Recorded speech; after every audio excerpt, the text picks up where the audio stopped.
જિલ્લામાં માવઠાથી થયું છે ભારે નુકસાન। ઓલપાડ તાલુકાના અનેક ગામોમાં ડાંગરને નુકસાન થયું છે। કાપણી કરેલી ડાંગર પલળી જતા ખેડૂતોને ભારે નુકસાન વેઠવાનો વારો આવ્યો।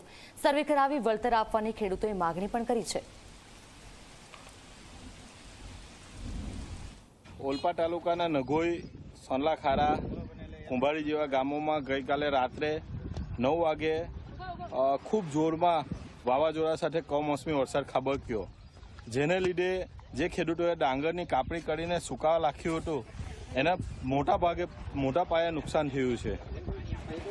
ખાસ કરીને આ વર્ષે જ્યારે મજૂરની અછત છે, ઇલેક્શનને લીધે મજૂરો આવ્યા નહીં, ત્યારે હાર્વેસ્ટરથી કાપણી કરીને જે પ્રમાણે ખેડૂતોએ ડાંગરની કાપણી કરી હતી અને પોતાના પારામાં સુકાવા નાખ્યું હતું, વરસાદ ખાબકવાના લીધે પાણીમાં ભાત બોરાઈ ગયું છે અને બહુ મોટા ભાગે નુકસાન છે। અમે સરકારને આપના દ્વારા માધ્યમથી માંગણી કરી રહ્યા છે કે તાત્કાલિક આનો સર્વે કરીને જે તે ગામોમાં નુકસાન થયું છે તે ગામોમાં સર્વે કરીને ખેડૂતોને તાત્કાલિક અસરથી સહાય ચૂકવવામાં આવે। દક્ષિણ ગુજરાત સહિત સમગ્ર સુરત જિલ્લામાં ગતરોજ ભારે પવન સાથે વરસાદ વરસ્યો હતો અને હાલ જે રીતે ખેડૂતોના મોઢે આવેલો કોળિયો છે તે છીનવાઈ ચૂક્યો છે। હાલ હું આપને જે દ્રશ્યો બતાવી રહ્યો છું એ ઓલપાડ તાલુકા વિસ્તારના છે, જ્યાં ખેડૂતો દ્વારા ખેતરમાંથી ડાંગર જે તૈયાર થયું હતું અને તેને સૂકવવા માટે મૂક્યું હતું, પરંતુ જે ડાંગર છે તે ગતરોજ પડેલા વરસાદના કારણે છે તે પાણીમાં પલળી ચૂક્યું છું।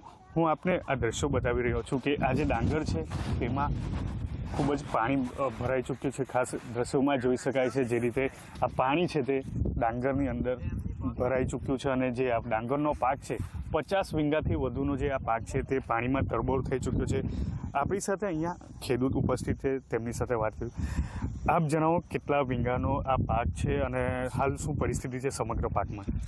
આ હાલમાં અત્યારે લગભગ 50 વીંગાનો પાક છે, એકદમ ખરાબ થઈ ગયો છે। ઢાંકેલું હતું પણ વાવાઝોડું આવ્યું ને પછી ઓચિંતો વરસાદ તૂટી પડ્યો, એને લીધે પાક બગડી ગયો અમારો। અચ્છા, તો તમને અહીંથી કોઈ જે મંડળીઓ છે કે સિંચાઈ વિભાગ છે કે ખેડૂત અન્ય જે અધિકારીઓ છે તેમને દ્વારા જાણ કરવામાં આવી હતી કે આ રીતે વરસાદ આવવાનો છે, વાવાઝોડું આવવાનું છે, તો આપ એના માટેની સગવડ કરો એ માટે? ને અમને જાણ તો કોઈ કંઈ કરી નહીં હતી, પણ અમે પેલું ફેસબુક એવું જોઈને પેલું અમે અમારી રીતની તૈયારી કરી દીધી, જે ખબર પડી તે પ્રમાણે। પણ વાવાઝોડાને લીધે અમે ઢાંકેલું બધું ઉડી ગયું છે, એના હિસાબે આ પલળી ગયું। તો કેટલું નુકસાન હોઈ શકે, કેટલું પાકનું? પાક એટલે લાખોનું નુકસાન કહેવાય આ તો, કારણ કે આવેલો પાક અમારો જતો રહ્યો છે, એટલે હવે આનું કંઈ થાય એવું નથી અમારે અત્યારે। આ સિવાય ડાંગર સિવાય બીજા અન્ય કયા કયા પાકો છે? અમારે તો આ એક જ પાક છે ડાંગરનો, બીજો કોઈ પાક છે નથી અમારે। અચ્છા, શું આશા અપેક્ષા રાખો છો સરકાર પાસે? હવે આ જોઈને સરકાર કંઈ અમને સહાય આપે એવું અમે માંગીએ છીએ। થોડી ઘણી સહાય સરકાર અમને આપે તો અમારો ખર્ચો નુકસાન નીકળી જાય અમારે।